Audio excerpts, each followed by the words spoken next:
Guy Antonielli, bonsoir. Bonsoir Fabien. Nous sommes au tout début de l'automne. J'aimerais que l'on fasse un bilan touristique. Quel est votre constat? Un très bel été, juin, juillet, très bon, août en retrait, en occupation, mais une année marquée par une forte progression du prix moyen dans les établissements hôteliers de la Principauté, comme c'est le cas dans l'ensemble des grandes destinations mondiales. Alors, l'ASBM a annoncé un mois de juillet exceptionnel. J'imagine que ce n'est pas le cas uniquement pour l'ASBM, que tout le monde en a profité. Comment est-ce que vous expliquez ça? Alors, tous les hôtels en ont profité, soyons clairs.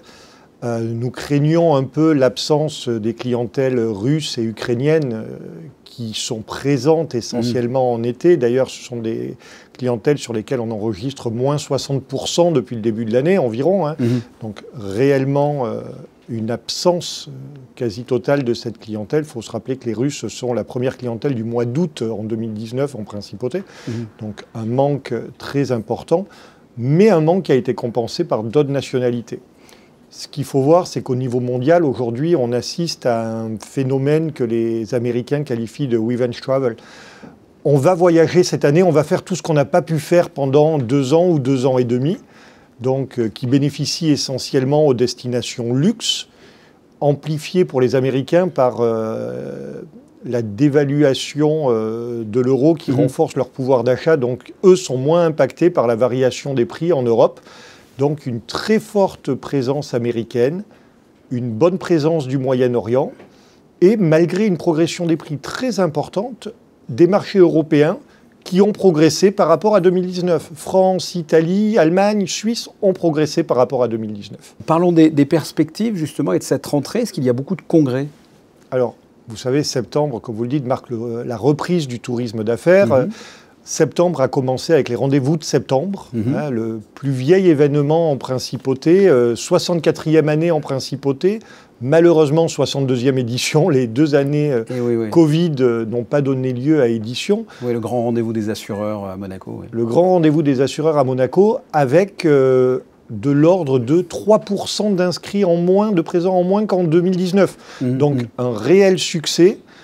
Tout le monde était là, tout le monde avait envie de venir. Les organisateurs ont re-signé pour 3 ans. Donc Monaco marque cet événement. Les assises de la sécurité arrivent, Luxpack arrive, Sportel arrive. Et le calendrier se remplit pour les mois à venir. Nous avons des demandes pour 2024-2025. Alors tout ne se concrétise pas aujourd'hui parce que l'inflation, la situation géopolitique laisse peser des craintes sur l'état économique du monde dans le futur, mais les demandes sont là, le tourisme d'affaires reprend, et c'est lui, avec une diversité de clientèle, qui va nous permettre de retrouver le niveau d'occupation que nous avions avant crise. Nous, les habitants, on a tendance à râler un petit peu quand il y a l'installation du yacht show avec ses contraintes, mais j'imagine que c'est important pour Monaco, cette manifestation. C'est aujourd'hui, en termes de retombées économiques pour l'hôtellerie monégasque, le 2e événement après le Grand Prix. Donc il faut en être bien conscient, c'est une image de marque. Un yacht show qui en plus essaie de pivoter vers le yachting durable, hein, avec le programme du Monaco Yacht Club qui est Monaco Advanced Capital of Yachting. C'est les orientations que la Principauté souhaite donner aux super yachts. Comment voyez-vous les perspectives d'avenir, notamment assez proches, notamment cet automne et cet hiver? Nous sommes assez confiants pour la fin d'année. La question va se poser effectivement en février-mars, mais comme je vous le disais, nous avons les demandes pour que le tourisme d'affaires reprenne à ce moment-là. Donc assez confiant à court terme. Si on met le moyen terme à 1 année, en fait la situation économique va dicter beaucoup de choses.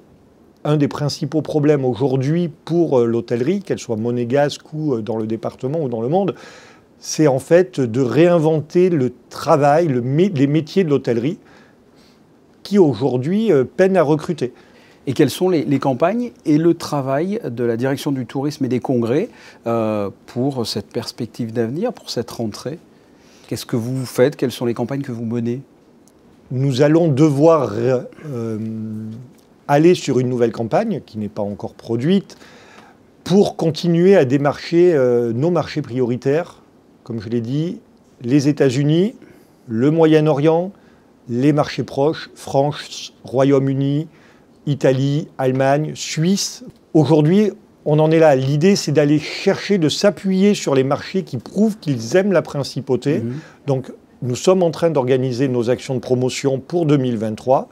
Nous finissons 2022 avec 2 grands salons tourisme d'affaires, IBTM à Barcelone, IMEX à Las Vegas, et un grand salon tourisme de luxe, ILTM à Cannes. Voilà, nous continuons à mettre Monaco en avant, à nous assurer que Monaco est visible et à continuer à expliquer pourquoi Monaco doit être dans le top 10 des destinations à faire dans sa vie pour nos clients. Voilà, Monaco dans le top 10 des destinations. Merci Guy Antonielli. Merci Fabien.